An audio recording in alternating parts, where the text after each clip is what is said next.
வணக்கம்.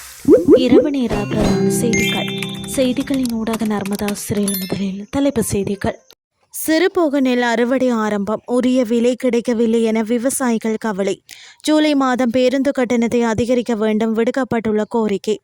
America Iran அமைதி பேச்சுவார்த்தை, சுவிட்சர்லாந்தில் பாகிஸ்தான் அறிவிப்பு. இனி விரிவான செய்திகள்.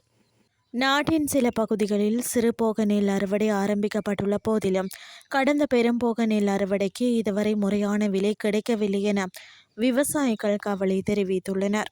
இருப்பினும் தற்போது சந்தையில் 1 கிலோகிராம் நெல்லின் விலை 120 ரூபாவாக காணப்படுவதாக வர்த்தக வாணிப உணவு பாதுகாப்பு மற்றும் கூட்டுறவு அபிவிருத்தி அமைச்சர் வசந்த சமரசிங்க தெரிவித்துள்ளார். எப்பாவள பகுதியில் நேற்று நடைபெற்ற நிகழ்வொன்றில் கலந்து கொண்டு கருத்து வெளியிட்ட அமைச்சர், எதிர்காலத்தில் வறட்சி நிலை ஏற்பட்டாலும் நாட்டில் அரிசி தட்டுப்பாடு ஏற்படாது என்றும் குறிப்பிட்டுள்ளார். அமைச்சரின் இந்த அறிவிப்புக்கு மத்தியில் ரத்தினபுரி, கொடகவெல, ரன்வல பகுதி விவசாயிகள் இந்த முறை சிறுபோக நெற்பயிர் செய்கையை ஆரம்பித்து 1.5 மாதங்களுக்கு மேலாகிய பயிர்களுக்கு தேவையான உரங்களை இதுவரை முறையாக பெற்றுக்கொள்ள முடியாமல் தவிப்பதாக குற்றம் சுமத்தியுள்ளனர்.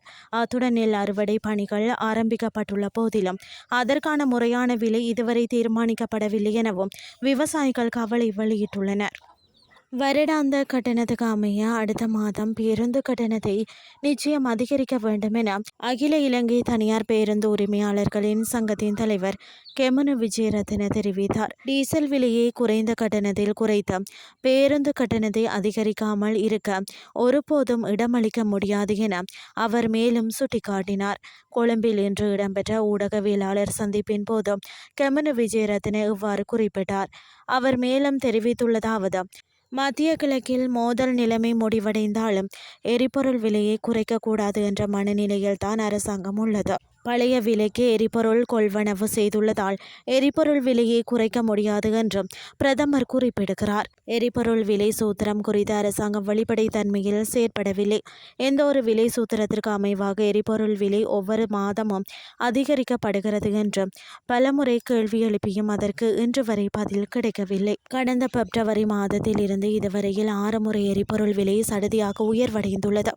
எரிபொருள் விலைக்கு அமைய பேருந்து கட்டணத்தை அதிகரிக்குமாறு முன்வைத்த கோரிக்கைக்கு அமைய பேருந்து கட்டணம் அதிகரிக்கப்படவில்லை. வருடாந்த பேருந்து கட்டண திருத்தம் எதிர்வரும் மாதம் இடம்பெறவிருப்பதால் கட்டண அதிகரிப்புக்கு அனுமதி அளிக்கப்படவில்லை.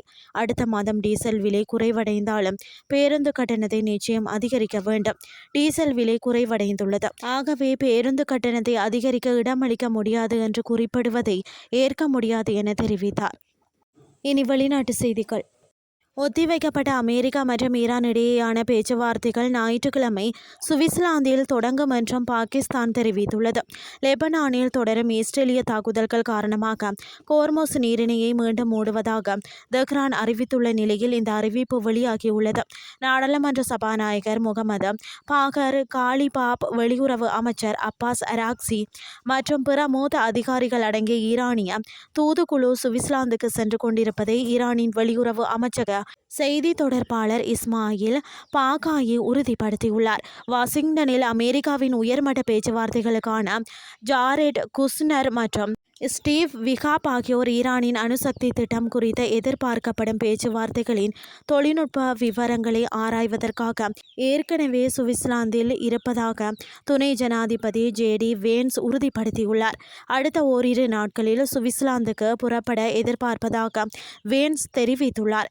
ஞாயிற்றுக்கிழமை திட்டமிடப்பட்டுள்ள இந்த சந்திப்பு இறுதி அமெரிக்கா மற்றும் ஈரான் ஒப்பந்தத்தை நோக்கிய தொழில்நுட்ப அளவிலான பேச்சுவார்த்தைகளை தொடங்கும் என தெரிவிக்கப்படுகின்றது.